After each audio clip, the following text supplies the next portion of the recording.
My profane friends, this is my Tommy Robson video, and to understand Tommy Robson you've got to understand the criminals, and to understand criminals you have to go to the criminals, because they're the ones that are going to tell you what and who controls the towns and the cities, like they've done for decades and centuries.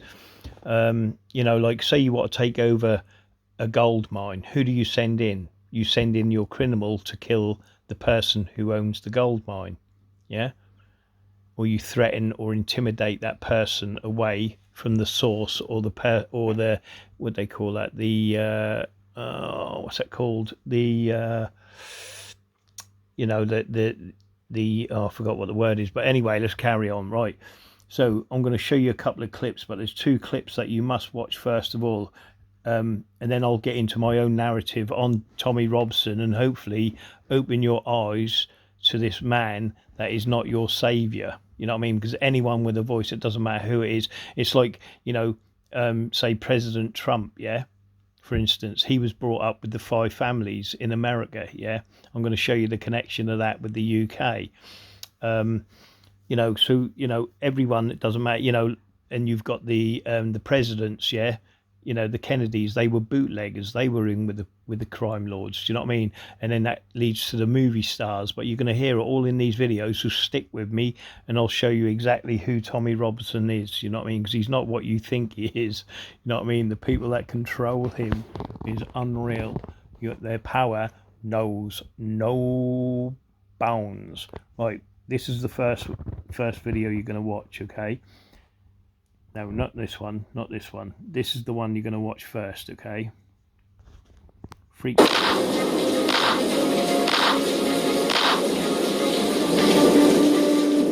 Thank you for joining Wars of the Rosies. And this is Gypsies from the Encyclopedia of Freemasonry by Albert G. Mackey. Gypsies.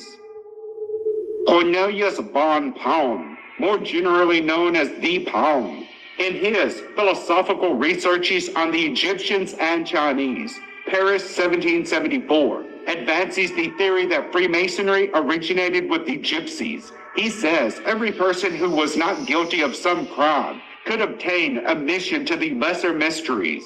These vagabonds, called Egyptian priests in Greece and Italy, required considerable sums for initiation, and their successors, the Gypsies, practiced some mummeries to obtain money, and thus was Freemasonry introduced into Europe. But de Palm is remarkable for the paradoxical character of his opinions. Mr. James Simpson, who was writing a rather exalted history of the Gypsies, 1866, finds, page 386, a considerable resemblance between Gypsyism in its harmless aspect and Freemasonry, with this difference, that the former is a general, while the latter is a special society. That is to say, the Gypsies have the language, or some of the words and the signs peculiar to the whole race, which each individual or class will use for different purposes. The race does not necessarily, and does not, in fact, have intercourse with every other member of it. In that respect, they resemble any other community of men. And he adds, there are many Gypsies Freemasons. Indeed, they are the very people to push their way into a Mason's lodge, for they have secrets of their own and are naturally anxious to pry into those of others, by which they may be benefited. I was told of a Gypsy who died lately, the master of a Mason's lodge. A friend, a Mason, told me the other day of his having entered a house, and yet home were 5 Gypsies, all of whom responded to his Masonic signs. But it must be remembered that Simpson is writing on the Gypsies of Scotland, a kingdom where the race is considerably advanced above those of any other country in civilization and in social position. Thank you for watching, and please don't forget to share, like, subscribe, and comment. And if you can, please consider... And that, my profane friends, is the G in the square and calm piss, okay? Now, that's just part of it, yeah? And if you do the research, what I've done, yeah, and it's in my videos, of course, yeah, you'll find they are the actual Knights Templars, okay? and they go back centuries and decades. They've been lodge members for centuries and decades, and they're the ones that look after the lords, the dukes and the earls. And when there's any fighting to do for the kings, they have kings, queens in the lodge. You know, I've got all this in research, so I'm not going to go too much into it because it's already in my videos. But they have kings, queens, lords, dukes and earls all within the lodge, okay? And they're all G travelers, okay? That's why they're travelers. You see, they travel east. Do you know what I mean? Are you traveling east? Are you traveling west? Blah, blah, blah. And that's why they're all, their gods are all enshrined to Egypt. You know, like I said, you know, Moses led a nation of Freemasons out of bondage and slavery, yeah? And then when the rivers come back over, some of them gypsies, them G travellers, got away and spread across the world, yeah? But they learnt from the pharaohs how to control people and nations and slaves, yeah?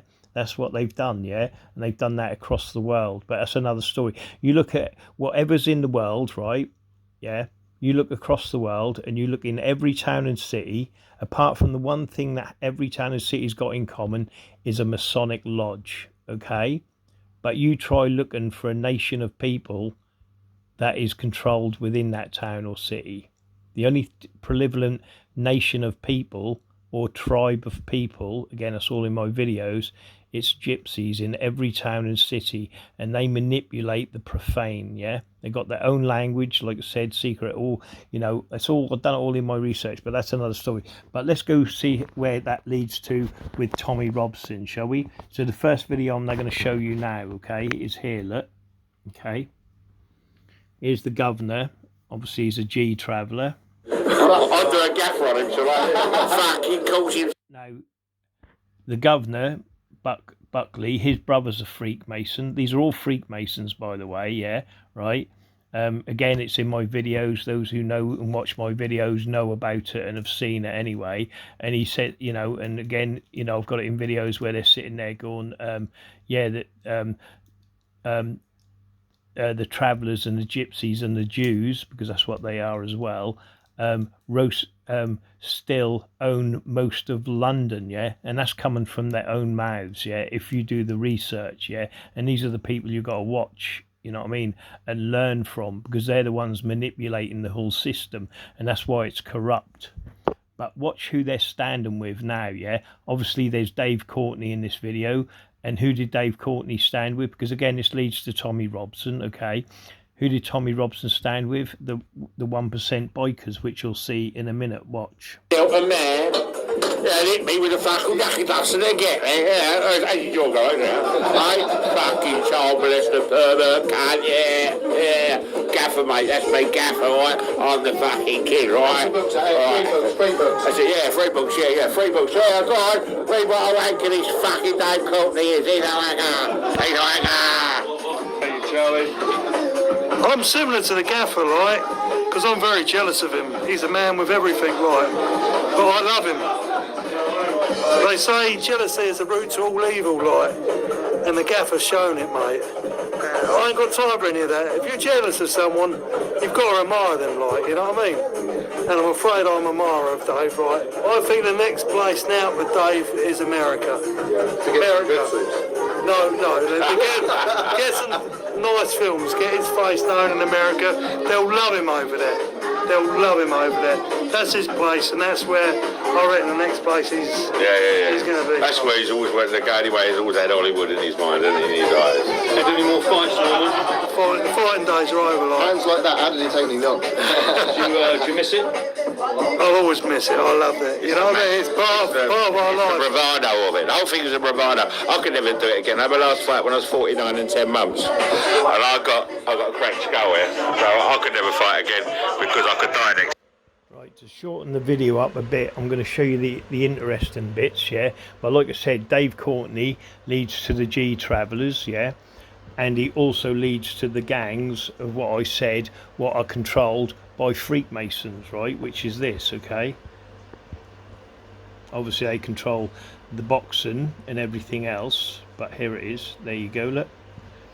Now, would an outlaw really, yeah, with their power, right, allow two say non-gang members or non-1%ers, allow them to do this to a gang member? and I think there was a couple after that. Like. But what I done, I put my gold chain on the fight. My boy was there, Jay was there, and I said, I'll give you a minute to knock me out.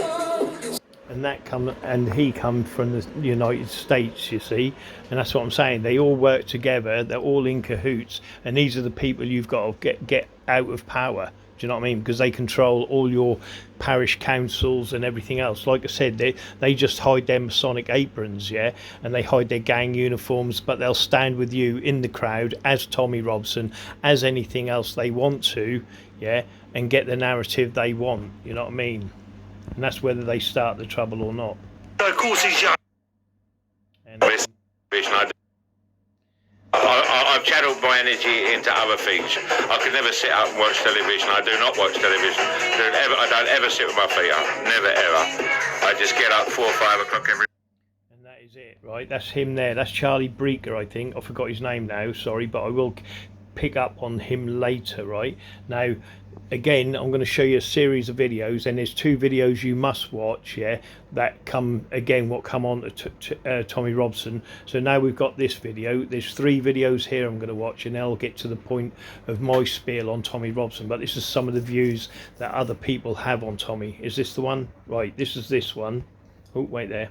Like that, because I was a lot like... Right, again, where I've told you before, where people are being groomed, yeah. You know, if you're into the gangster scene, they're grooming young people to take on their positions of power, and it gets willed down and handed down. Do you know what I mean? You know, you can see them at the race course. You know, you go to the race course, you'll see the Freakmasons there, the older people with the young Lewises. Do you know what I mean? And they're grooming the people, and they're looking for them men that can do their bidding, you know, and help them. You know, some people don't even know it, you know, that they're actually working for the Masonic Lodge, but they're part of that criminal fraternity. Do you see what I mean? But we'll see. So listen.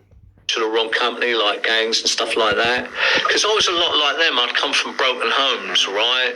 You know, I had to fend for myself. I didn't have that, you know, emotional intelligence or instruction or clear boundaries or anything like that. So it's like birds of a feather, you flock together, as an old saying. You know, it was a bit of that, but of course you had the older ones as well, who was, you know, a lot more advanced, a lot more older, you know, and you'd be groomed. You'd be groomed and the way through as there's a progression of this crime going into organised crime, because they use you. You know, they see you in them, or they say, oh, here's one, right, you know, he's a mad kid, because I was madder than everyone else. I'd always... And there you go, you see. And that's what these criminals do. They're looking for opportunities to groom people within communities, yeah, and do their bidding and do their crimes for them, basically. But most of them are profane and don't even know they're working for a Masonic lodge, you see. But like I said, birds of a feather flock together, yeah. And I'm going to show you who flocks with Tommy Robson, yeah. So bear with me. Like I said, I'm not a professional video editor, and I couldn't get these in any particular order. So I'm sort of like, you know, I'm going to jump about a bit and skip about a bit. But the end result is, you know, Tommy Robson, you've got to decide whether he's a criminal or he's actually there helping you or not. Do you know what I mean? I'm just, that's not it's not my words. I'm just putting the dots together. Do you know what I mean? So here we go. There's a couple of more videos, and I'm going to let you watch these other 2 videos, which I think is very, very important. And then, you know, you'll decide whether Tommy is legit or not, or whether you should be the, you know, if he's the Judas goat, which I think he is, the Masonic Judas goat, working for these criminals here. For years we've had this Tommy Robinson in this country, and he's done nothing for the past 20 years other than create a division. You know, there was a division there, but then within society you've got plants that governments are in touch with, and they'll... You see what I mean? Plants that governments are in touch with. And obviously, if you don't know Mr. G, look him up. Again, he's another criminals are going to be the ones that sort the criminals out, yeah, because a lot of them don't know about the Freakmasons that are again amongst them, do you know what I mean?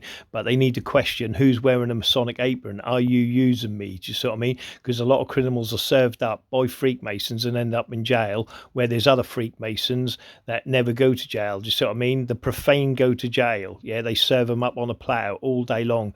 You know what I mean? And the police go, oh look, we're doing our jobs, when in fact all they're doing is just putting the profane away, doing the funny handshakes with the real criminals. And this, and like I said, G in a minute is now going to tell you who the sort of criminals you're dealing with. But no one seems to, you know, you think a criminal is someone who, you know, who lives in a council house or whatever. Well, they do, some of them, the ones I know anyway. But that's another story. You know, that's more of a camouflage rather than a, you know, flamboyancy. But that's another story. Here we go. Listen. Plant them to make that division more wider. So I've been watching that little. He's targeted me in the past when he was over English and that. He's come on to me. But I've always not liked him because of what he's saying about the Muslim fraternity. And I've always had friends who are Muslims, so I've always disliked what the fuck he's been saying. And his agenda is Muslim, Muslim, Muslim. And it always has been. So all of a sudden. And again, like I said, it don't matter what community you're in, the Freemasons are hiding their Masonic aprons.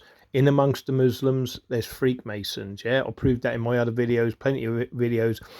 Just put in Freemasonry and Muslims, yeah? And you'll see they're just as prevalent within the Masonic community than anything else, yeah? The point of Freemasonry is chaos. And out of that chaos, they do the order, yeah? And they keep that going on within all communities, when really that could all be peaceful and they could sort it out, but they have to keep that chaos going. So they look like the good heroes within the community, and look what we've done. We've sorted it all out, yeah? Yeah, so that's what that basically is. So listen, so like I said, just because we were talking about Muslims here, there's Freemasons amongst the Muslims causing as much chaos as Tommy Robson is amongst the English, do you know what I mean? And vice versa. I'm watching the telly or something, or social media, and he's popping up, sitting with Muslim brothers, and I'm thinking, wow. But do you know something? And then he's going on, and he's going, oh yeah, I respect Muslims, she's the only one who's just, and I'm looking at him thinking, you slimy little piece of shit. He uses that because he's trying to get a reaction out of the white English people. Well, you got to realise what you're dealing with. You know, you're dealing with, he's educated now, right? Because later on he's got himself educated. But what you're dealing with, basically, is a fucked up cokehead. Honest to God, bro. Obviously, we know the rumours, yeah. It's not rumours, mate. Yeah. He's admitted it himself. He's a fuck up. And you know what cokeheads are like. That's true, they talk You've got shit. a cokehead, he's just got to chat shit, and when they get possessive over something, they get possessive over something. You know what? That's what cokeheads do. That is... and that's what you do. So when you see him on camera and he's going... he's charged up out of his head. He wouldn't be able to speak properly if he weren't charged. Do you understand? A lot of cokeheads are delusional as well, you know. Listen, he's just a fuck-up with a hatred for Islam. That's what he is, bottom line. So when I see him sitting there all of a sudden, cozying up, rubbing shoulders with other Muslim brothers, saying, oh, he respects Muslims now because they're standing up about the schools. And I was sitting there and I was just thinking to myself, you slimy fucking rat. And I also thought to myself, watching a few months, and then all of a sudden, Israel and fucking Palestine kicks in. And what's he doing? Look what he's done, yeah. Straight back to the way he was 18 months before. So for a full year, he's been working on Muslims, trying to get in the good books. We're better if we're together, we're stronger if we're together. All that bullshit. The first opportunity he gets to support Israel, he's on it in a flash. And he's been getting funded. He's been getting funded by Israel for well over a decade, and it's fact. Yeah, no. Apparently, he's took millions and disappeared. Like the money, where's the money? You know, in funding and stuff like that. He's a cokehead, mate. He's snorting it all. That's what you got to put. And I'm going to get onto his money and funds in the next couple of videos, yeah. and you listen. This is what I'm saying. And the people that he surrounded himself with are criminals, yeah? And you're wondering where the funds and the money's going. But that's another story. I'll show you in a minute. Have a great day, my profane friends. But listen. Aren't you? The flake from, He's a junkie. the flake from Liverpool. Whatever, wherever the fuck it's from. Know what I mean? But the bottom line is, you know what a cokehead's like, is, yeah, and right. you know the way they I behave. never thought about it like that, you know. You know the way they behave, you know the way they conduct themselves, you know how slimy and how they talk about people. And that's what you're looking at with Tommy Robinson. Just a fucked up cokehead. You know, the other day, I was in a cheating mill. Yeah. You know, Yeah. Muslim area, whatever you want to call it, Muslim area, you know how they say it. South Manchester, innit? Yeah, South Manchester. So I was it's very late. It must have been about 1 o'clock. I was in a takeaway. 4 white guys came in. They've had a few drinks, but they were very conducted themselves. You know, they're having a good night out. What they're doing, that's their thing. They sat down, had their meal. They're having a laugh and a joke, and they just felt very comfortable. And Cheatham Hill is known, so-called no-go zone. Yeah.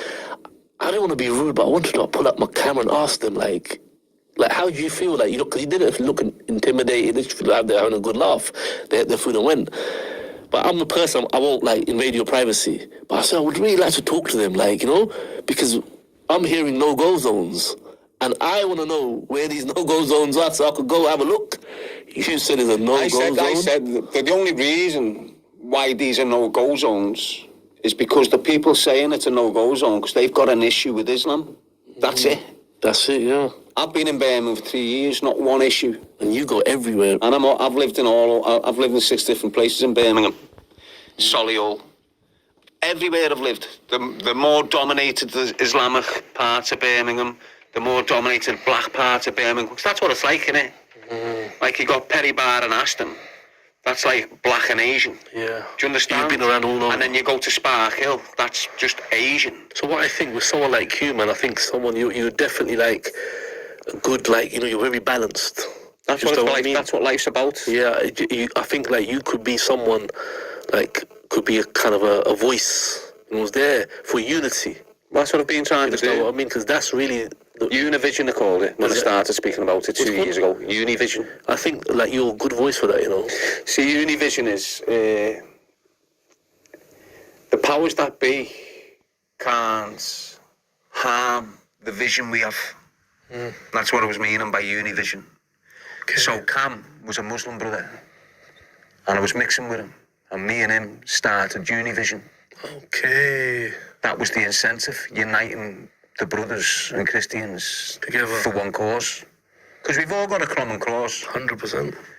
Brothers of all faiths, we've all got a common cause. If we just put our focus onto that common cause, which is the government, would be a powerful and more stronger force than what we are. Yeah. But I think some of these people like Tommy and that, they're paid to keep that division. To keep that division, to keep that. Exactly, because you've got people that follow Tommy Robinson that have never spoke to a Muslim brother. 100%. And the minute they speak to a Muslim brother, they might form a different idea about that Muslim. But they're that fucked up off his ideology that he's portraying them. They don't even want to speak to a Muslim. Exactly. That's how deep it is with them. The seed of hatred has been planted. Yeah, and it's been watered for years to the point now where they don't even want to look at you. Guys, today's podcast is in partnership with Stone & Co Solicitors, experts in serious and complex criminal. And there you go, my profane friends. You know, and this is the thing with these people, yeah? They keep that division going. They keep that hatred going because they do not want people to get together.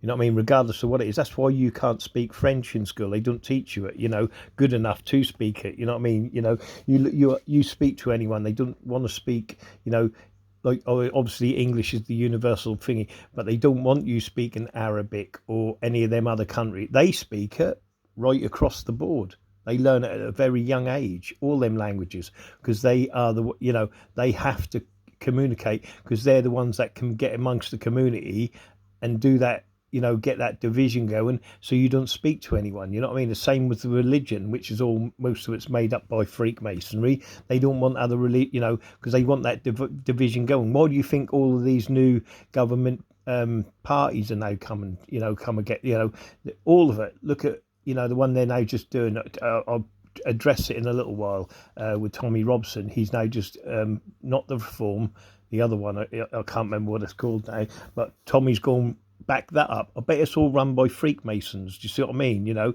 and they bring out all these different parties. So we, the profane, are always fighting amongst ourselves and not saying, right, who are our fucking leaders? You know what I mean? Who are these Freakmasons? What are they? You know what I mean? And this is what we're not doing. You know, you've got to question, you know, if you're being led by Judas Goats, Freakmasons, then how will anything ever be changed? Do you know what I mean? You've got to question who you're following, you know. But again, listen again to G, and you'll see how he tells you, right, that the actual people, yeah, the most criminal connection within your communities are the builders, yeah, you know, the businessmen. Or do you think all that drug money is going here, there? No, it's being set up on businesses, you know, the new bridges they build and all of that. That's all being all drug money. Do you know what I mean? Listen. You see young Ian Farley, you see Mick Moore, you see Tony Richardson, you see Lee Glover, you see Carlos Escoffrey, you see young Alan Farley. Every one of them would be in jail now for detonating explosives in the city of Liverpool if I was a grass. Every single one of them can be placed at the scenes of serious offences if I was a grass. If I was a snitch, mate, you just don't know that, do you? You don't know. You see, the people that are building apartment blocks in your city centre would be lifed off right now if I was a snitch. You see the clubs in your city centre, the people that own them would be in jail. You see, if I was a snitch, everyone I've wrote off as being a part of some organised crime group. And that's it, you know, like I said, the pubs, the clubs. The thing is, if they really were doing their jobs, yeah, the actual police were doing their jobs and not supporting the brotherhood, yeah, and the ones that are the shop owners, you know, the ones that control your high streets, your town centres, all them buildings, all that new building, what goes up, you know, all the scaffolding and all of that, it's all run by corrupt career criminals, yeah, and that's where all the money's going, where they sponge off your profane little bank accounts with drugs and that, yeah, but that's another story. I've got it in videos, but that's what it's all about. Do you know what I mean? They are your industry. Do you know what I mean? You know, and like I said, they ain't going to go after them people because they're the important people within your community. You're Freakmasons. The first thing they say is, if I go down, I'm bringing you down with me. Do you see what I mean? And all them little secrets with what they do, all them little rituals within the lodge, all them secret tunnels, that'll all come to light. Do you know what I mean? And until you start, until they start arresting the businessmen and the business owners and the people that are prevalent within the community, yeah, like you have the meeting upstairs at the Royal Assembly Halls, you know, them men up there in that room, yeah, where you'll never get into, unless you know the old passwords, until they start arresting them, yeah, and the real G travellers, nothing's ever going to be solved. But like I said, someone like me, you kill and I'm forgotten about. Do you know what I mean? Who would care? Who would know in Chicago? No one. Do you see what I mean? But I have got videos enough to show you how to get your towns back, you know, in your cities. But anyway, that's another story. Now, what's this one? Wait a minute. Like here now, you've got Tommy Robson. See the men behind him? Look, these security guards here, yeah, they're all doormen and bouncers, okay, but they're all Freakmasons, but they just ain't,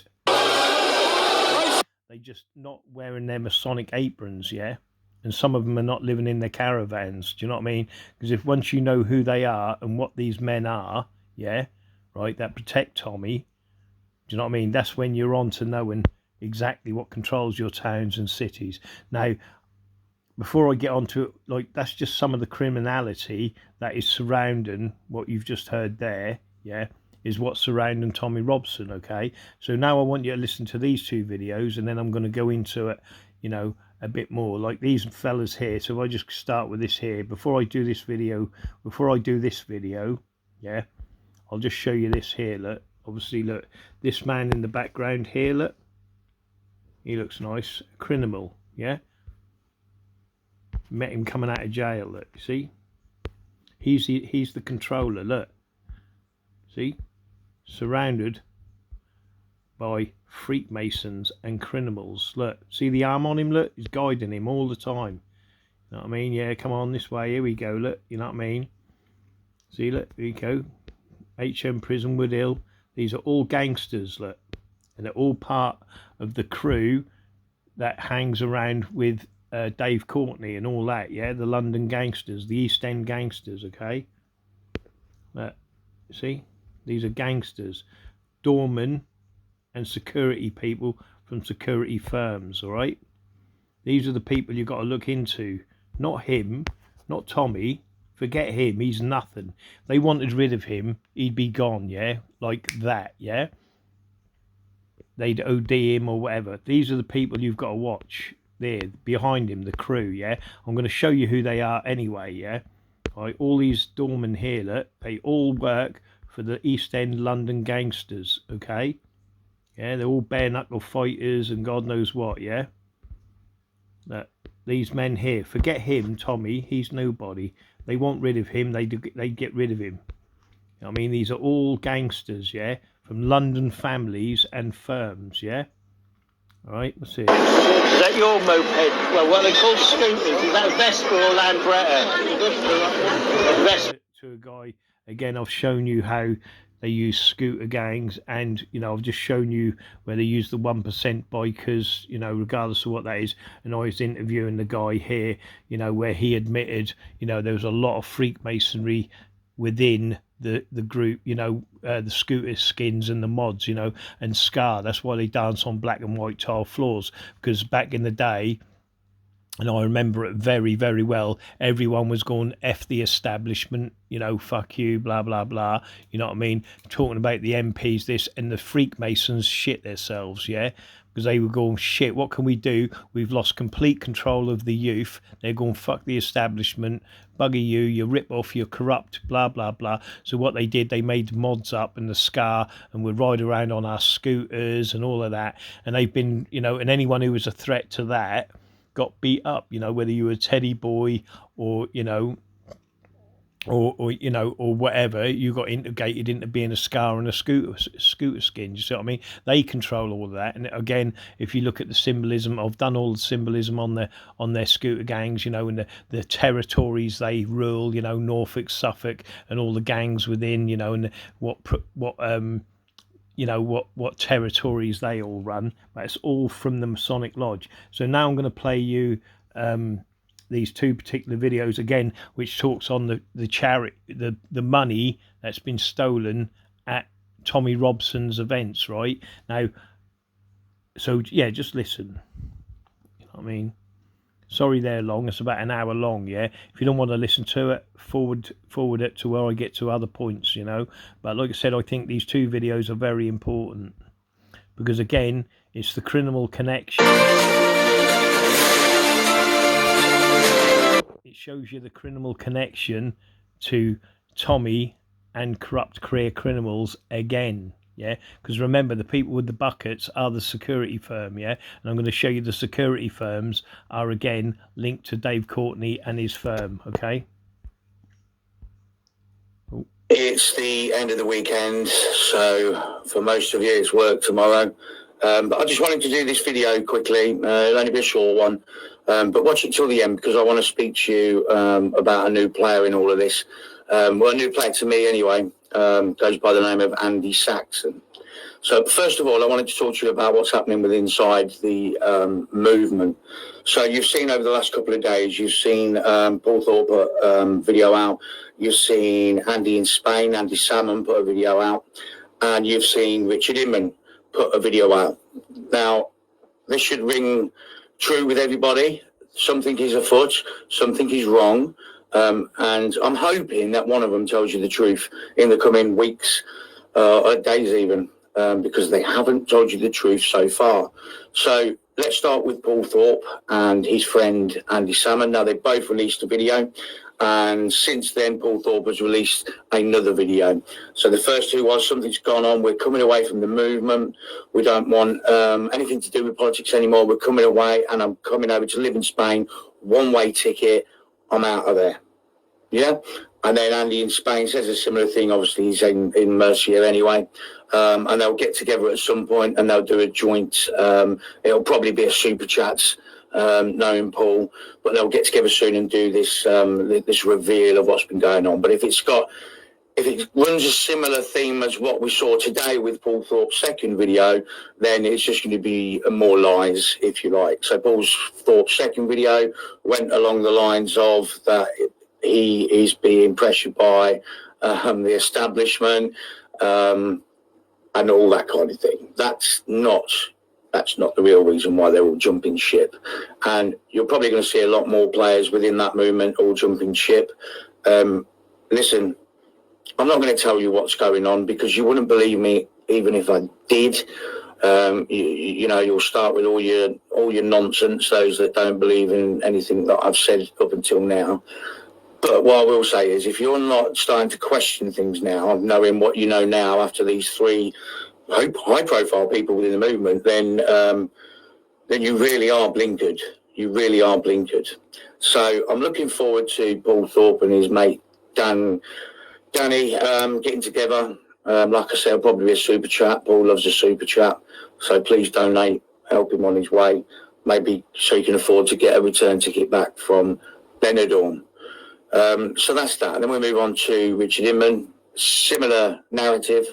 But notice that Richard Inman didn't say anything about Paul Thorpe or Danny Salmon, and likewise the other two, they didn't reference Richard Inman. So is there a falling out there?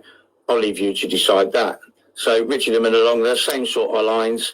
You know, he's done his years.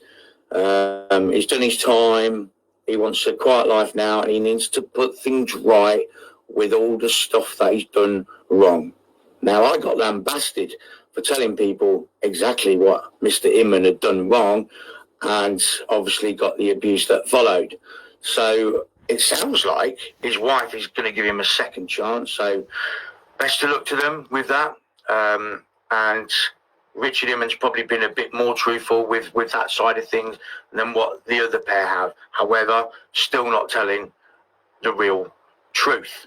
Because don't get me wrong when I say this whole house of cards is all coming down. I can assure you that.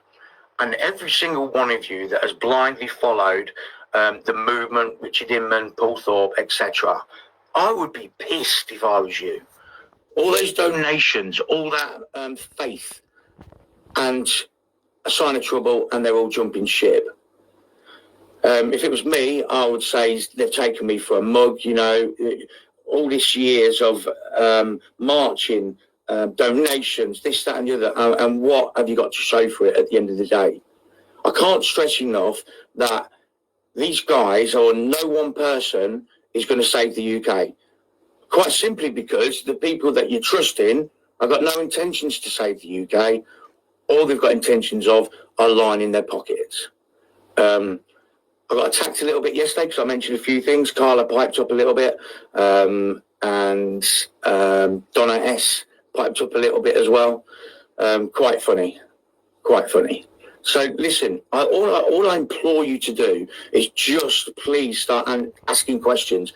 Please stop believing what they're telling you, because they're not telling you the truth. And you'll see in the coming weeks how this all unfolds. And I will be vindicated. And whether you want to, say anything about it or not, I don't really care, because the people that have been abusive and death threats and all the good stuff, you're not worth my time anyway. I've only ever done this for the people that are putting money into buckets, the people that raised an awful lot of money in a dead man's name, which is still to be resolved. But things are happening. You can if you don't believe me on anything else, you can surely see that something is happening. Something's not right. I've had a couple of messages actually since this all started happening. I'm not going to name who they are, but both females, and both saying, "Do you know what, Mark? I'm so sorry for having a go at you a couple of weeks back, or however long it goes back, because I'm actually starting to get a little bit concerned now myself." We had a little back and forth, and that was that. And, I've got no malice against anybody really. So all I ask you to do is just start asking those questions. You should be pissed. These people. And the question should be, how many of these people are Freemasons? How many are connected to criminal crime lords' families, yeah, because that's what you're dealing with, families, Masonic families, yeah, that go back centuries and decades, lords, dukes and earls. They just don't, and they're married into the aristocracy. Again, I'll show you that later in videos, yeah, but that's what you're dealing with, families that go way back centuries and decades, and they're protecting, and they're not doing nothing for anyone, so don't believe they are. I've been working on this grift for years and years, and now they're just jumping ship. No real explanation, no nothing, and nothing's been achieved. So we'll see what happens when Tommy comes out. Now, brought to my attention yesterday was another guy, I mentioned him at the top of the show, named Andy Saxon. Now, the reason I want to talk about Andy Saxon, because Andy Saxon was yesterday, actually, or it might have been a couple of days ago. I'll see in a second when I share the screen with you. Championed this YouTube video that has come out with regards to me, the tosser that is Paul Bates, and the bricklayer, and a couple of other people. Yeah, but I was put into that video, and he was championing it, saying, "Well." Actually, just have a look at the coming up for you there. So, People keep messaging. Eye-opening, infiltrators of the movement. It's right. It seems. Get back a little bit, just so you can get it right. But again, the infiltration. I've done videos on the infiltration, yeah, of people, that are standing again amongst you as you, yeah, looking like you, but they're just not wearing their Masonic aprons, yeah. And like I said, the force behind that, yeah, are the criminal fraternity, and they can decide whether it's a peaceful protest or not, you know what I mean? But if they started kicking in the cars and smashing windows, the profane go, yeah, and then they're the Judas goats that have led the profane, who then, they melt into the background, go home, have a cup of tea and a whiskey, sit there, laughing their socks off as the profane cause all the riots and everything else. Do you know what I mean? Exactly what Tommy did when he was on his holidays. But that's another story. But this is what it's all about. Listen. Just have a look at his page. Hopefully that's all coming up for you there. So this is his page. So this is the well. This is eye-opening. Infiltrators of the movement. It's ripe, it seems. Selling a pack of lies to the Sun newspaper at Tommy Robinson New Area, and you're lower than a snake's belly. Well, Andy, that's just brought a bit of attention to you, my friend. The reason it's brought a bit of attention to you is because when I was talking to the tosser, that is Paul Bates,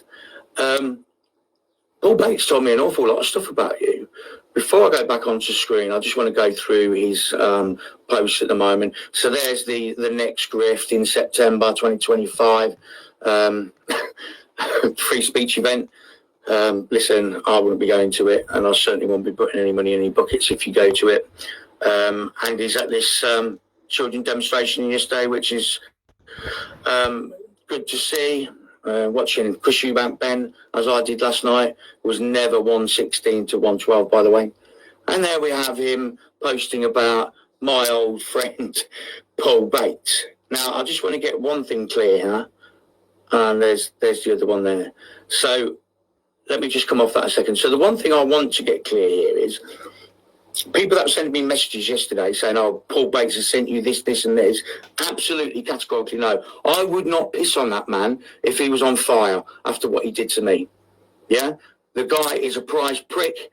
We had a back and forth after all this went on, and I realised what sort of the money is. So you're wrong on that occasion. However, Paul Bates has told me some stuff previously when we were working together on this big groundbreaking newspaper article, which didn't say that I thought it would say. And let me clarify this as well. I never said it was a pack of lies and that we just made it all up. What I said is there's no proof, which I thought there was based on what everybody else was telling me. So I was quite comfortable that was the case because I'd been in contact with Angela Lynch and she had said the same thing to me. I didn't know that there was a police investigation going on, and this is why I'm still hell-bent on exposing that and find this missing money, and for Urban Scoop and to the movement to do the right thing and pay the family what they are owed, because it's a lot more than £1,000. Anyway, back to Andy Saxon. So Andy Saxon, by posting this crappy YouTube video that's obviously been put together by a couple of snotty teens, what you've done is that you've now made me just want to like to reply to that. So what I'm going to tell you is based on conversations I had with Paul Bates back when, okay? So Andy Saxon portrays himself as a Christian, like all of them do, but Christians don't go around cheating on their wives for 6 years, do they now? No, they do not. And Christians don't snort cocaine now, do they not, Andy? I'll come back to that bit. You see, and this is what it's all based on. You see, the whole system, yeah, most of them are on cocaine, yeah, most of them have been, you know, taken pictures of, you know, like I said, you know, when they did the smear testing around Parliament, you know, it was all in the toilets and everywhere, all over Parliament, you know what I mean? So most of the people, and the thing is, if you're going to do something about it, you've got to start making harsher laws. Like I said, you know, people, for instance, you know, you just test them on the street, you for instance, you know, anyone, it doesn't matter who it is, you get tested positive for a drug, yeah, you go away, boom, like that. And until you test negative, you stay in jail. Do you see what I mean? I'm not on about, you know, like the ones that are suffering, you know, and right on the low profile. I'm on about high profile cases. Do you see what I mean? I'm on about those in positions of power. You know what I mean? Like the police officers, government officials and all that. You get tested positive, you know, that random I'm on about, yeah. And if they get tested, but they're put in jail. Do you know what I mean? Until they test clear. Also, they lose their job and they lose all their assets as well. Do you know what I mean? Because they're part of that, you know, they're not just like, you know, they're a part of the system that is putting other people at risk and everything else, you know, the children and everything else, you know what I mean? And so they got to be held accountable, do you know what I mean? And lead, rather than as Judas goats, yeah, they should be led by example, do you know what I mean? You know, and that, like I said, and then that sort of system again, you know, because it all comes through families, and like I said, it goes generations back, do you know what I mean? But you need to start targeting the people that are the corrupt ones that are supposed to lead by example, you know what I mean? And if they ain't, let's start jailing them, do you know what I mean? But that's another story. Anyway, here we go, my profane friend. So, I'm in contact with a guy called Mad Pete. And Andy, if you're watching this now, you know exactly what I'm going to be saying. So, Mad Pete, if anybody doesn't know, was one of Dave Courtney's inner circle. Big gangster, big in his day, but still not to be messed with. Now, again, Mad Pete, yeah, he was come to Yarmouth, right, yeah, and he was going around with a certain person who's dead now, yeah, selling cocaine, you know, and drugs to the community, blah, blah, blah, but that's another story. There's other stories I could tell about him, but that's another story. But the point of the matter is, again, do you see how it's led to Dave Courtney? You know what I mean? And them gangsters, you know, what are the 1% bikers and all the rest of it. But again, it leads to here, again, to the scooter gangs that were here and the drugs, do you know what I mean? And all of that malarkey, you know what I mean? It all comes into that title, you know, the families and the work they did for the elite that were in this town, do you see what I mean? But anyway, that's another story. But listen, like I said, Tommy Robinson is surrounded by East End London gangsters and they're manipulating everything, but I'm going to show you that in other videos, like I said, so just stick with me. Like I said, I'm not a professional, but if you put the 2 and 2s together and the dots, you'll see what Tommy is working for and who's running the narrative on the Tommy Robinson movement, not just the Tommy Robinson movement, any movement. So Mad Pete and Paul Bates were invited to a premiere. Now, this was in Beeston in Nottingham for an expose on a celebrity nonce who was Hugh Edwards. And this was the first part of this. And this is Gurumit Singh, by the way. This is his big expose, somebody that's already been exposed. You cannot make it up. Anyway, Paul Bates and Mad Pete go off to this shindig. Yeah?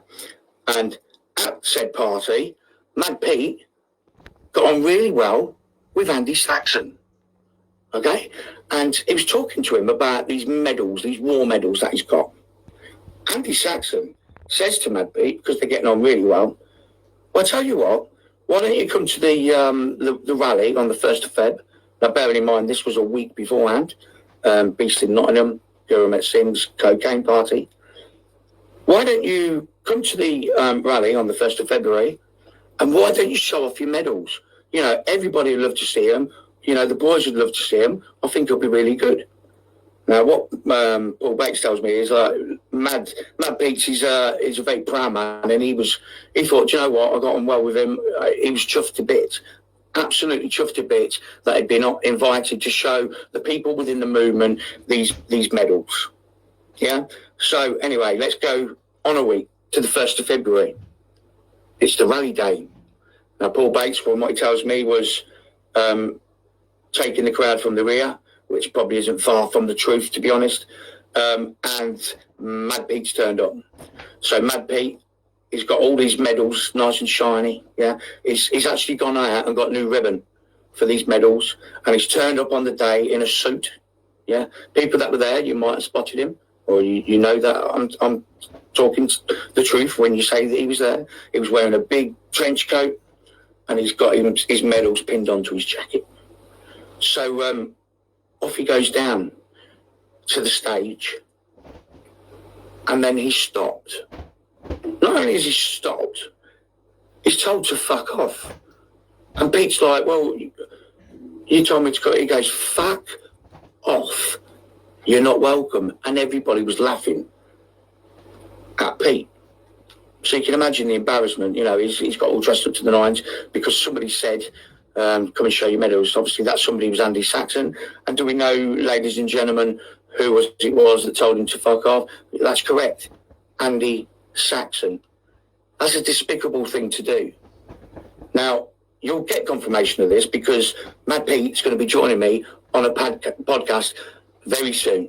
So it'll be straight from the horse's mouth. And those people that are aware of him and his people will know that he's a man of honour, and he says it how it is, and he tells no lies. That's going to come from his mouth in the coming weeks, because that's a shitty story anyway. And he can tell me about what he experienced that day and what this sap, Andy Saxon, did to him. On the same day, part of the security team was a guy, a black guy, called, I don't know this one, Big Jeff. Big Jeff, big black guy. And he's part of the security team. Now, Big Jeff had a bag with him, and he wanted to go and put it down the front near the stage. And when he got...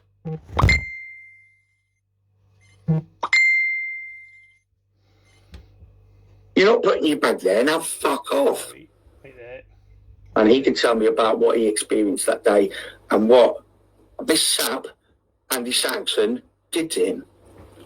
On the same day, part of the security team was a guy, a black guy, called, I don't know this one, Big Jeff. Big Jeff, big black guy. And he's part of the security team. Now, Big Jeff had a bag with him, and he wanted to go and put it down the front near the stage. And when he got close to the stage, guess what? He was told to fuck off. You're not welcome here. You're not putting your bag there. Now fuck off. And can we guess, ladies and gentlemen, who it was telling him to fuck off? Correct. The sap, Andy Saxon.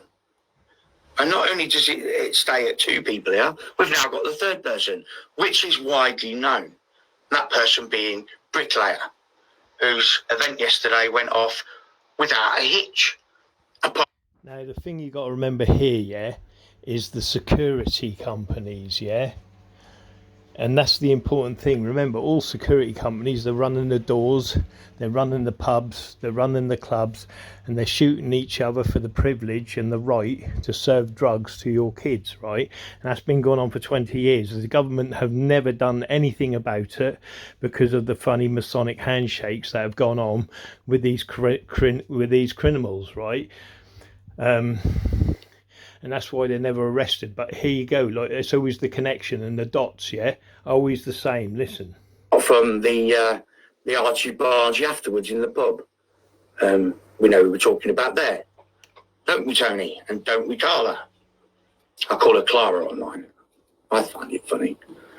So then you've got the bricklayer. Now, all bricklayer was doing was taking a disabled woman from point A down to the disabled area. He too was told to fuck off, and I'm fully aware that there was a bit of a thing there. He was told to fuck off by whom? That's right, our Christian friend, Andy Saxon. Not very good. Not very good at all. Now you might just think, oh, fucking shut up, Mark. He's only telling people to fuck off. When you tell a guy, you know, who's in his 60s to come down with your medals, come and show them to all the lads, and then tell him to fuck off and humiliate him in front of people, that's despicable, very unchristian thing to do. When you tell a guy that he can't actually put his bag near the stage, now, I'm not going to insinuate any racism or anything like that, but he was told to fuck off. You're not welcome down here. Fuck off, basically. Andy Saxon again. And then we've got this bricklayer story, which is conflicting. But I've spoken to the lady that he was helping that day. So I'm quite happy that what has been said is actually what happened. And that's he was trying to take a disabled lady to the disabled area. And obviously you'll get the tards that will say otherwise. But I've spoken to that disabled lady and I believe that to be true. I've spoken to bricklayer as well, and you know, I've got no reason to discount it. You know, so another thing I've got to mention is how he's praising these criminals up. You know, and then I'm going to show you what these criminals are. Do you know what I mean? Like I said, you know, this Mad Pete come to my house with 5 carloads, yeah, of criminals that were dealing the coke all around the town. Yeah, because it's just a fight broke out in a pub, yeah, or a nightclub, you know what I mean? And they got sort of beat up. And someone put a bottle over Mad Pete's head, and everyone said I did it, which I didn't. That was a total lie. But the actual person, and I won't mention it now, and I ain't 200% sure who it was, but it was one of his own party, yeah. One of the friends he was actually out with that put the bottle over his head. But in the next day, after all the fighting and all of that, yeah, I think we got the better of them anyway, but I ain't too sure about that. But it was just a fight anyway in a nightclub. But the next day they come round with, like, you know, those Mercedes, Bentleys and all that, like 5 or 6 cars of them all coming into my house, yeah, and they snuck their way in. My missus was pregnant at the time. This is all witnessed, by the way. And I had to send her up the stairs. She was pregnant and they were going to try and smash me over. Do you know what I mean? Yeah. But anyway, Mad Pete went to smash a car tyre iron towards my head, but missed. I think he half-heartedly did it. You know what I mean? Because obviously they've come into my house. Do you know what I mean? But yeah, so, you know, they're coming to my house, 5 carloads, do you know what I mean? All these gangsters, do you know what I mean? Against me, you know what I mean? Just because we sort of got the better of them and that night. But you know, the bottle that got smashed over his head didn't come from us. It actually came from one of his people he was actually out drinking with. Do you know what I mean? They must have disliked him or something maybe. And I did see that, but I ain't got to lie about it. But that's the sort of people you're dealing with in every town and city, and they don't come like singular. They come by force. Do you know what I mean? And the people they were working for, again, are the G travellers, yeah, which I know for a fact. On that same road, you know, there was someone got drugged on that road, and certain things happened, which I know about, but that's another story. In it, my profane friend, well, I say my profane friends, should I say the Windmill G travellers, but, you know, the Windmill G travellers in Cobham. But that's a lot of power in there. Comes from that place. But anyway, that's another story.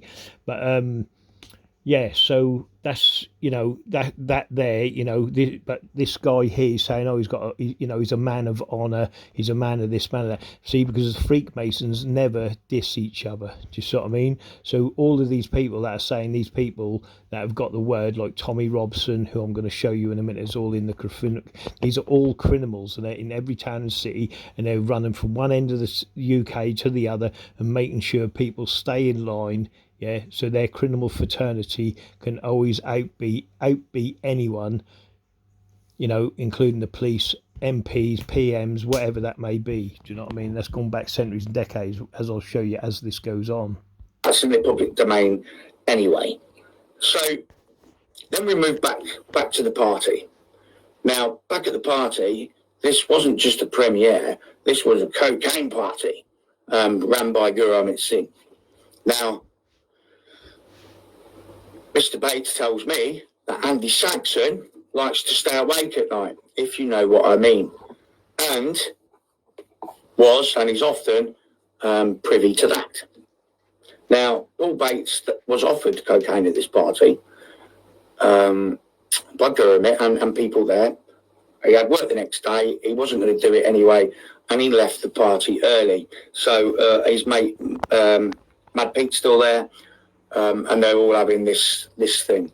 Now, after Paul Bates has gone, Andy Saxon, because he's making really good friends with Mad Pete, making really good friends, they're having a bit of a chat, and he says, Pete, can I tell you something?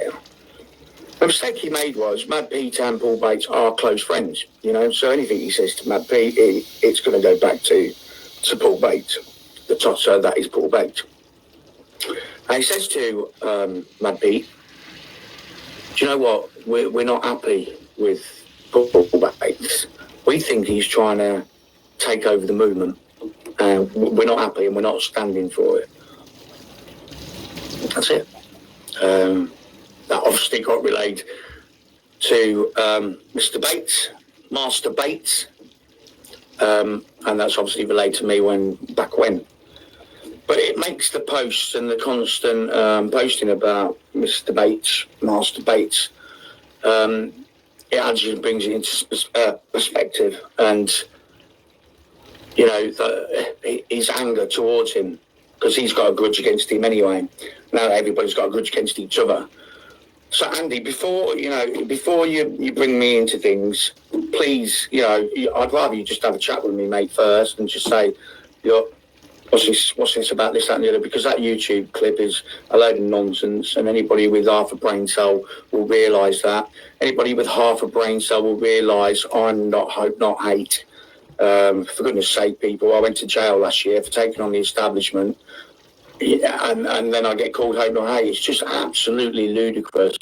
It doesn't bother me because it means nothing in the grand scheme of things. I just found it interesting that Mr. Saxon's been chirping like a budgerigar the last couple of days, and then I just happened to come across his thing. So that's why I've talked about him today.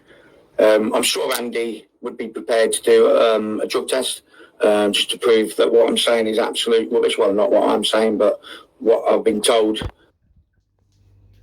Oh, sorry. Push that button wrong way there.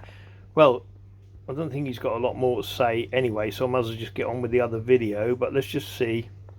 This, that, and the other, because that YouTube clip is a load of nonsense, and anybody with half a brain cell will realise that.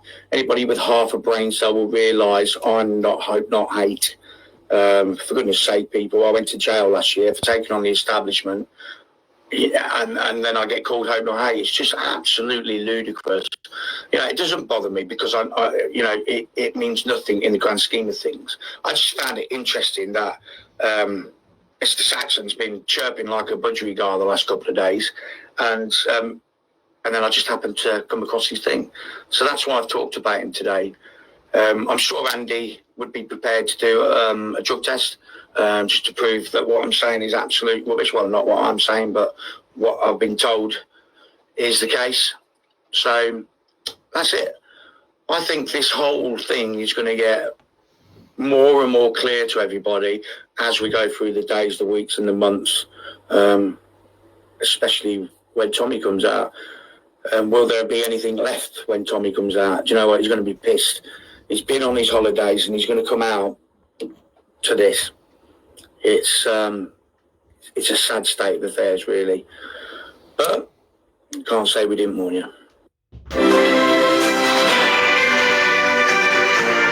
And that's it. You can't say I didn't warn you. But like I said, you're dealing with criminals here, yeah? And they have the narrative over Tommy. Do you know what I mean? Because if they, it's just crazy. But as we go on, you'll see. Now, I'm going to show you the interview that he has with Mad Pete, okay, which is here. So I'll let that run. Like I said, once these are finished, I'll once these two finish, I'll get my narrative of what I, and I'll put my little 2p in each where I think it deems important. But just bear with me, do you know what I mean? Because like I said, I'm going to show you what controls Tommy Robinson and his movement. But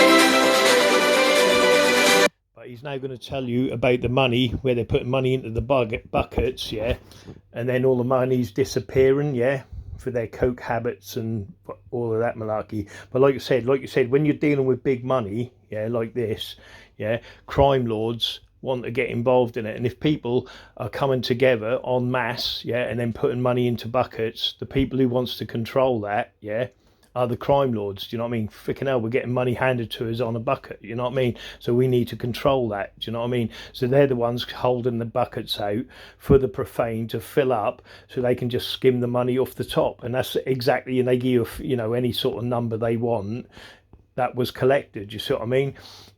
Like you'll hear in this interview, do you see what I mean? But they're the ones, anything with money. I remember the bouncers, yeah, again, G travellers, working the Garibaldi, and they were doing Christmas collections, with the buckets, and they were dipping their hands into the buckets, you know what I mean? I'm just thinking, wow, man, and I could see what was going on there, and I'm thinking everyone's donating money into that bucket, and they're just taking it straight out of the bucket, and you could see them as blatant as anything, taking the money for themselves. But that's another story. But here you go, listen.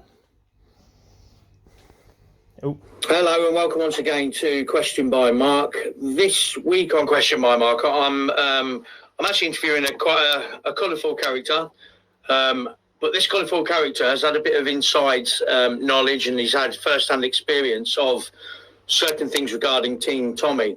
And the experience that he had with Team Tommy was one of humiliation, if you like. He was told to, he was asked to do a certain thing, and when he pulled through on that certain thing, he was told in no uncertain terms to F off. So we're going to get an insight now into some of the things that my guest has seen and heard, and exactly what happened with regards to this humiliation. So I'd like to bring on to stage Pete, better known as Mad Pete. How are we doing, Pete? Yeah, I would like to say I was I did feel actually total disrespect. I thought they disrespected my dad's honour and what he done for this country. My dad was a Chindit. I don't know if you know what Chindits are. They were a very special forces group in the Second World War who went out and fought behind the Japanese lines. The majority of them didn't come home. They were the special forces, which today is the SAS. They were the forming of the SAS. He come home from war and he joined the Kent Constabulary. And he was designated to go and work at Chartwell, looking after Sir Winston Churchill and parading and looking after his grounds all the time. Wow. He loved Winston Churchill. Winston Churchill just give him a glass of brandy. Wow. Every day. Fantastic. And again, there's the connection to Winston Churchill and crime lords, if you know what I mean. I'm not saying his granddad or his dad was a crime lord or anything, but there is a connection there. Yeah, because I don't know his history. I've got no clue on that. Yeah, the only history I have with Mad Pete was that fight in the club and him coming to my house, with my pregnant girlfriend. You know what I mean? At the time, that's the only thing I know about Mad Pete or his videos. You know what I mean? But like I said, this is again a connection to that royalty. Where I talk about, they're in with the lords, the dukes, and the earls. Do you see what I mean? So. Apart from that, I don't know anything else, but Pete is right, but just because Pete wears the medals doesn't make him a good man, do you see what I mean? Or anyone else who wear medals, it don't make them a good man, do you know what I mean? Like I said, Freakmasons wear all these medals and all these hero things they do, but it doesn't make him a good man. You know, like Jimmy Savile, he built hospitals, but he wasn't a good man, was he? Do you see what I mean? He did all that charity, you know what I mean? So that don't make, just because people wear medals or you know, do good things within society, it doesn't make him a good man, does it? You know what I mean? And Pete in general ain't a good man. Do you know what I mean? He is a criminal. He's in with the, you know, like I said, he was in with the Crays and all the rest of it, in the miners' strike. You know, that's all documented. You know what I mean? That's all I know about it. You know, I'm just talking about the criminals, yeah, that are working against us, that keeps us enslaved. Do you know what I mean? And they're the ones getting all the money. You know what I mean? You can see most of the gold round their necks and round their fingers and all of that, you know, and that's what you're dealing with, these people, and they just love money. He done all that for this country, which is the loyalty and patriotism, which is amazing. And they expect us to do a little bit back, because what we do is very, very, very little indeed for what they done. Absolutely. And this Saxon geezer told, and he told me to fuck off. I was you a little bit back, because what we do is very, very, very little indeed for what they done. Absolutely. And this Saxon geezer told me he wanted me to go. I walked up to the stage and he told me to fuck off. I was fuming. I was fucking spitting fucking blood out of my mouth. I bet you was, Pete. Listen, Andy Saxon, we'll get onto him in a minute. What I want to do first, Pete, I just want to get a bit of background about you, because we've been put in contact with each other through a guy called Paul Bates, and that's how we're talking together from when I was working with Paul Bates back and when. So let's talk about you first, Pete. What's your background, and how do you know Paul Bates? Well, my background, I was Dave Courtney's best mate for about 35, 40 years. I done all the Crays funerals with him. Tony Lamborino's funeral. Ronnie Biggs, the great train robbery celebration when they eventually let him out of prison before he died.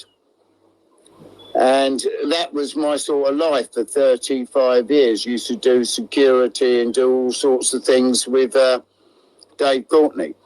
Yeah. And that is how I met Paul Bates. Right.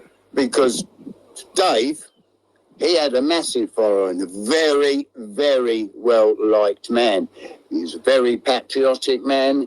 He loved Winston Churchill. He had about 80,000 followers himself. He was the nicest man you could ever meet.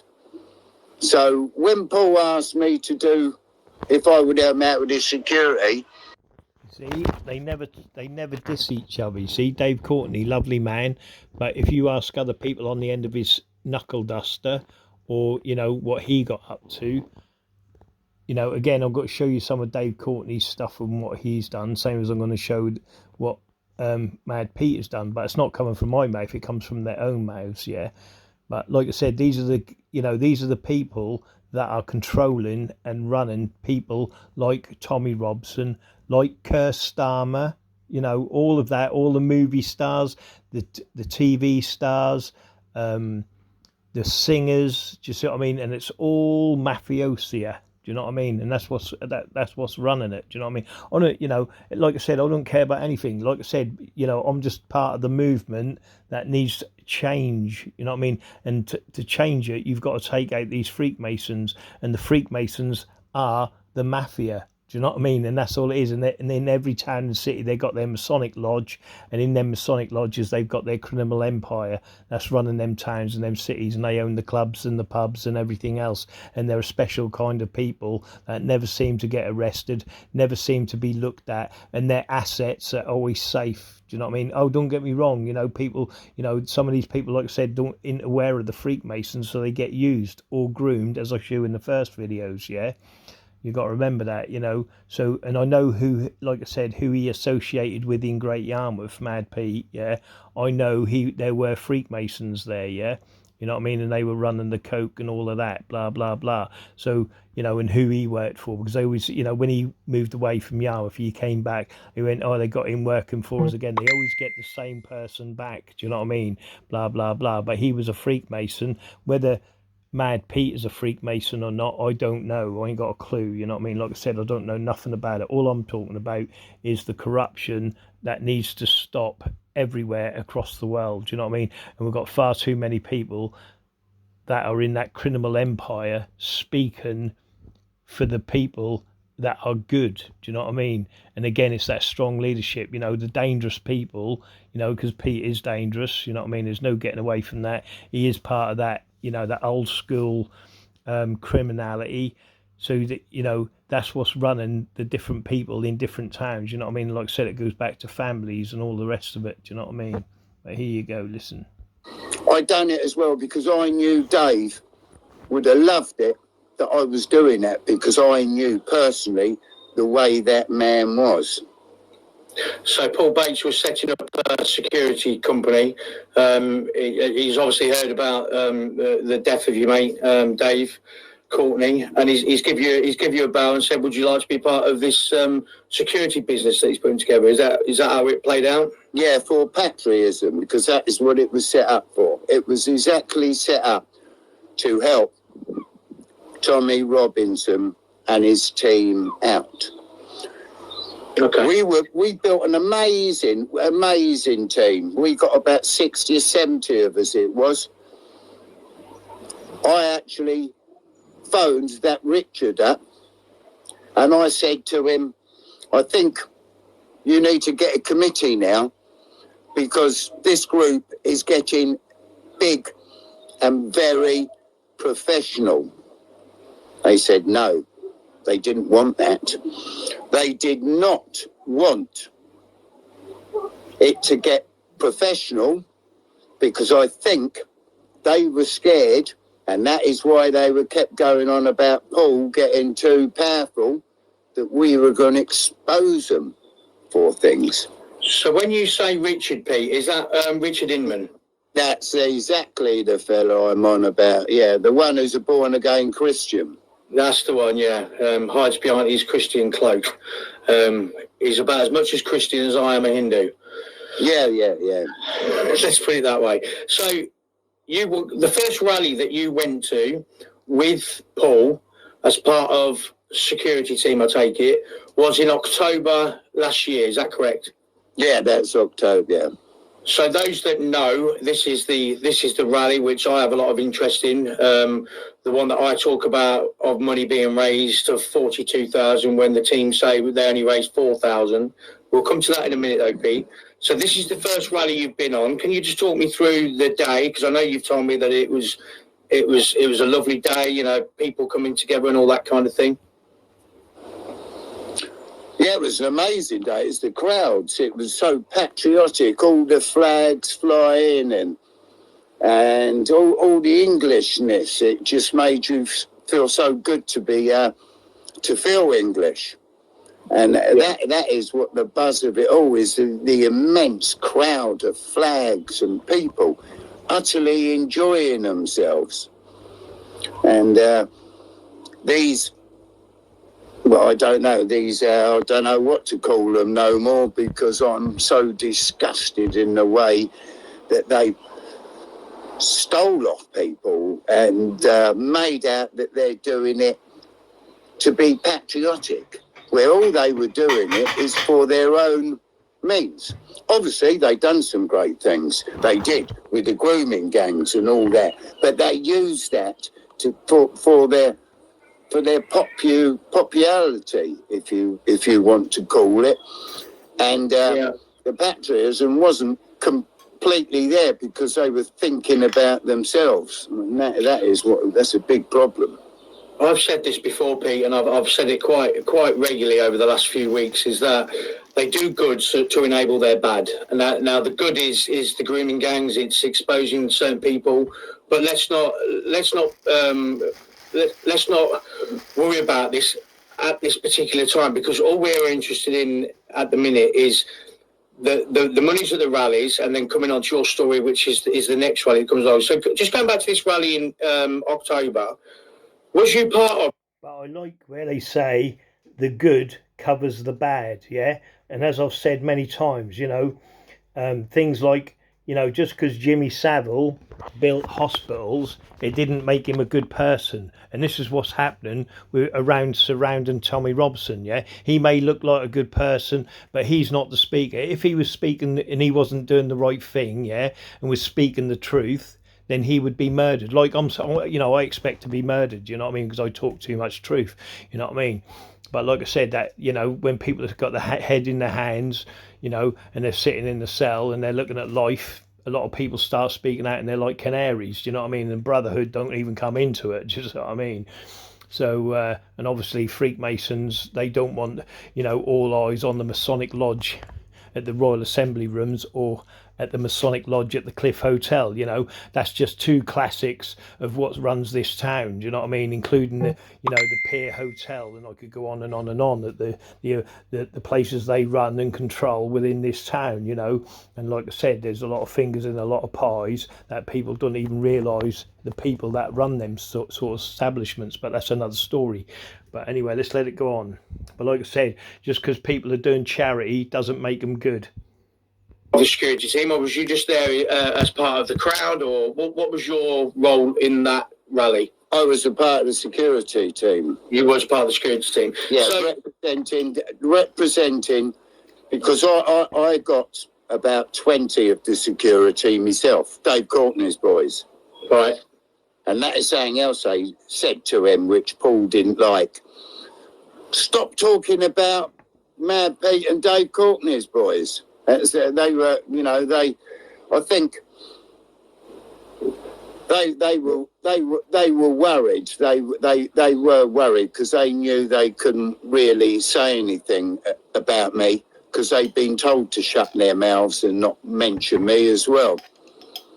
Yeah, I've heard some things about this actually from Richard Inman himself. He basically said that Paul was saying that he's got gangsters on the team and all this kind of thing. But they always use that word, don't they? Yeah, absolutely. They always use that word, don't they? So this rally then, Pete, from your point of view, how many people would you say was there that day? Well, I would have thought, I would have estimated a couple of 100,000 people. Right. Okay. So no, but I would have said a couple of 100,000 people, yeah. Now, you see what I mean? They always say that there's gangsters, yeah, amongst, you know what I mean? Now he's denying. Now him in his videos, he actually, you know, calls himself a gangster or whatever, and he's part of Dave Courtney's crew, yeah. So what was, you know, the celebrity gangster, whatever, you know. But this is what you're dealing with, yeah, gangsters that are controlling the crowd, controlling the narrative, and they've controlled it for decades and centuries. Why do you think that they got away with dealing drugs on the door? Why haven't the police actually demolished some of these security companies? You know what I mean? Because it's all hand in hand with Masonic police, you know, with the brotherhood of the Sheikh, do you know what I mean? And they've been allowed to do it for the last 20 to 30 years, you know what I mean? They've always been the doormen, they've always controlled the clubs and the pubs, and it goes, you know, like I said, it goes back to the craze, you know what I mean? And all of that, you know, and that's what you're dealing with.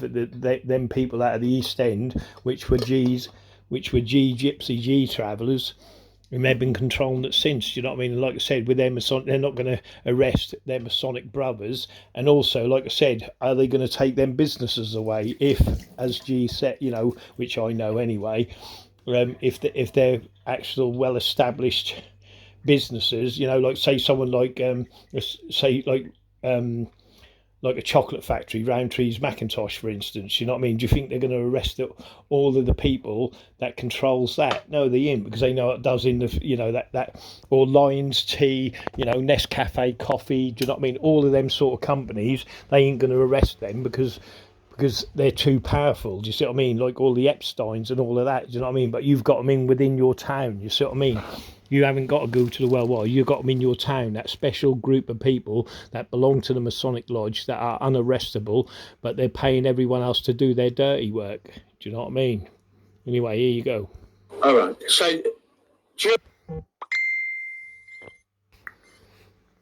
And the buckets were, because they've been told to shut their mouths and not mention me as well. yeah, I've heard some things about this actually from Richard Inman himself. He basically said that Paul was saying that he's got gangsters on the team and all this kind of thing. But They always use that word, don't they? yeah, absolutely. They always use that word, don't they? So this rally then, Pete, from your point of view, how many people would you say was there that day? Well, I would have thought, I would have estimated a couple of 100,000 people. Right. Okay. So No, but I would have said a couple of 100,000 people, yeah. all right. So during that rally, money was raised in the name of Peter Lynch. And the buckets were put out. Buckets were put out. No tops on them. Can you tell me from what you saw, how much money was being put into this bucket, and was everybody put